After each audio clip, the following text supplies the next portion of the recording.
TMC के सांसद अभिषेक बैनर्जी से सीबीआई ने शनिवार 20 मई को स्कूल नौकरियों के घोटाले यानी टीचर रिक्रूटमेंट स्कैम के चलते 9 घंटे से भी ज्यादा वक्त तक पूछताछ की।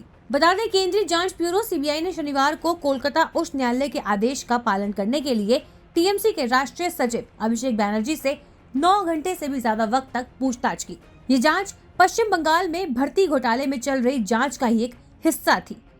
वहीं 9 घंटे की पूछताछ के बाद जब अभिषेक बैनर्जी कोलकाता में सीबीआई दफ्तर से बाहर निकले तो उन्होंने सीधे बीजेपी और मोदी सरकार पर जमकर निशाना साधा। अभिषेक ने कहा कि उनके खिलाफ सीबीआई के पास कोई सबूत नहीं है और ये पूछताछ बेमानी है। तल्ख अंदाज में अभिषेक ने ये तक कह दिया कि मैं दिल्ली का पालतू कुत्ता नहीं बनूंगा, वो हम पर दबाव नहीं बना पाएंगे।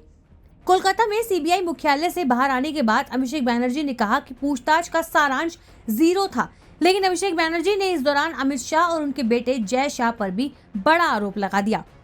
अभिषेक ने कहा, बीरभूम के तृणमूल कांग्रेस नेता अनुभृत मंडाल की बेटी सुकन्या मंडाल की संपत्ति 150 गुना बढ़ने के आरोप में जेल में है, लेकिन 1500 गुना संपत्ति बढ़ने के बावजूद अमित शाह के बेटे जय शाह बाहर है।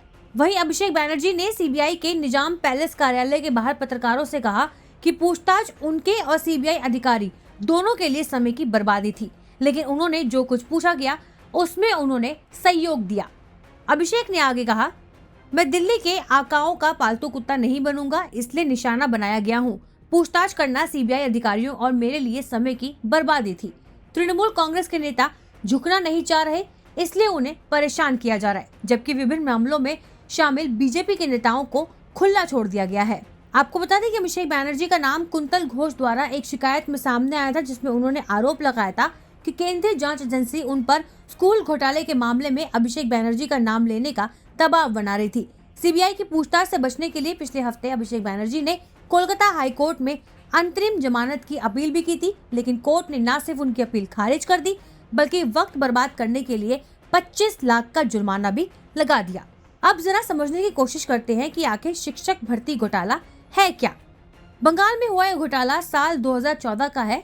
तब पश्चिम बंगाल स्कूल सर्विस कमीशन यानी एसएससी ने सरकारी स्कूलों में शिक्षकों की भर्ती निकाली थी, जिसकी प्रक्रिया साल 2016 में शुरू हुई थी। उस वक्त पार्थ चटर्जी शिक्षा मंत्री थे। इस मामले में गड़बड़ी की कई शिकायतें कोलकाता हाईकोर्ट में दाखिल हुई थी। याचिकाकर्ताओं का आरोप था कि जिन कैंडिडेट के नंबर कम थे उन्हें मेरिट लिस्ट में टॉप पर रखा गया, लेकिन जिन कुछ कैंडिडेट का मेरिट लिस्ट में नाम भी नहीं था उन्हें भी नौकरी दी गई। ऐसे लोगों को भी नौकरी दी गई जिन्होंने टीईटी परीक्षा भी पास नहीं की थी। सीबीआई ने पिछले साल 30 सितंबर को पहली चार्जशीट पेश की थी।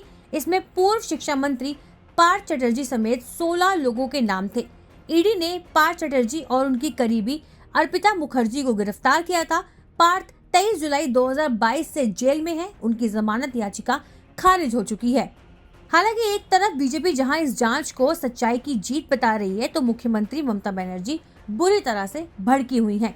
ममता बनर्जी का कहना है कि पार्टी की जनसंपर्क यात्रा बंद करने के लिए अभिषेक को सीबीआई का समन भेजा गया। ब्यूरो रिपोर्ट, न्यूज़ तक।